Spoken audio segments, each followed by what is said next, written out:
Welcome to Watch Symposium. I'm Austin. All right, so yeah, the Steinhart people, the Squally people, they came out in full force, and they're not happy with me. All right, so look, I should clarify some things, okay?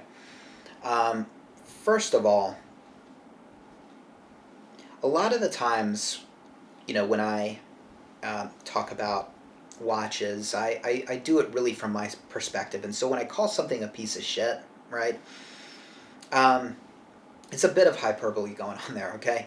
Now, do I think that do I think that Steinhart and Squale are actual piece of shit watches? Well, I guess I should define what piece of shit means. Well, meaning they won't function and they won't function well. Now, I think you might get a lemon. I think you're more likely to get a lemon with one of those brands. I don't think quality control is probably what it should be. It's just it's what happens when an order is placed at a factory and it goes from the factory straight to the distributor.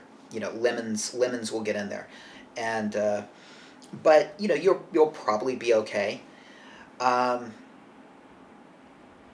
are they just standard ETA cased up and regulated? Probably not. It's really interesting what Don Haynes did with his Steinhart, having it dynamically poised. Pretty cool. Pretty cool. It's a again, getting a Steinhart and paying the extra money to have that done, I couldn't be bothered doing it. But if you do have a Steinhart, you live in the States, I would, and you really like Steinhart, I would consider doing that. It's not really that expensive, $200. So link to that video in the description if you don't know what I'm talking about. But but who should get a Steinhart? Who should get a Squale? Nobody. No, that's not what I'm saying. Um, I think that when I make videos about these brands, um, just so cat hair in my mouth. Just so you guys know where I'm coming from, I'm not trying to make people feel bad about their horological choices. Okay, that's not where I'm coming from. And actually, I got a comment from Wam Kim about that, and it sort of gave me pause. Like I think he said something along the lines of, do you have to you know, beat up on these brands. Not everybody can afford a Rolex.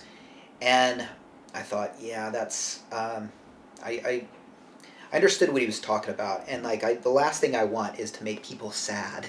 Okay, I'm not making videos to bully people or make them sad about their watch choices. That's not what I'm about.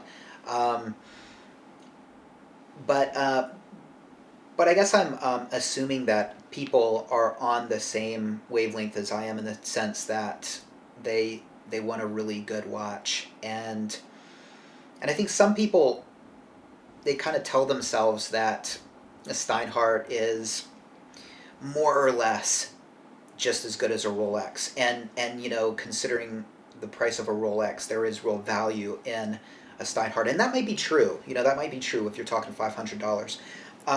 But let me just tell you, who am I talking to? Who am I not talking to? Just so people can relax a little bit. By the way, we're just talking about watches here, okay? Just chill, all right?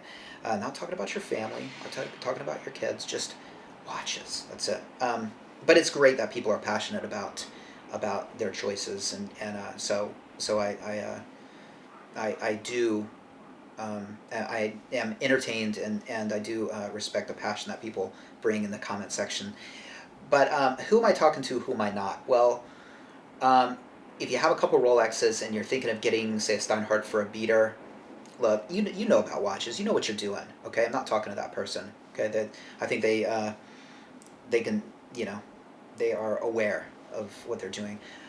Somebody who, I guess I'm talking to somebody who may want one of these watches as a stepping stone, because I think a lot of them are too expensive. If you're talking about a $500 Steinhart, as a beater, as a stepping stone, $500 is a lot of money. My stepping stone was $160. It was Orient Blue Mako, and I'm glad I didn't spend any more than that on it. I mean, I'm out $160 in a way. That's how I look at it. But and if I could snap my fingers and get that money back, I may, right?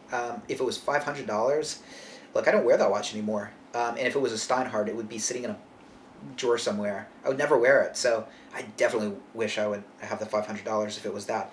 So um, with these brands, I mean, if you're spending 300 or less, I think it's okay. It's in the watch world, I think that's not too much. But 500, that's getting pricey. And then some of these Squale, 900, 1,300. Now that's where I have to draw the line, and I don't think that's a good buy. Okay, I think that's a waste of money.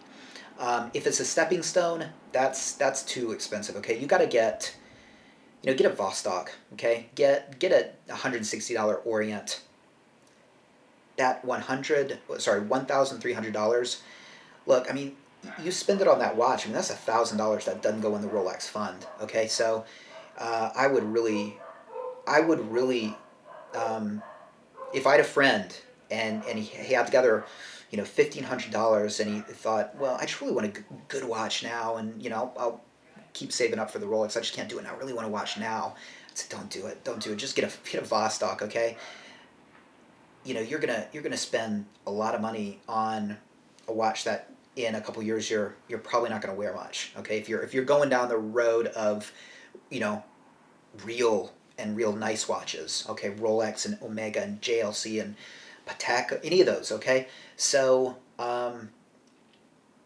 yeah, I would if you do want to go the route of Steinhart or Squale, I wouldn't spend any more than $500 on it. Okay, but even then, I think you might consider getting, say, a Seiko 5, if it is a stepping stone.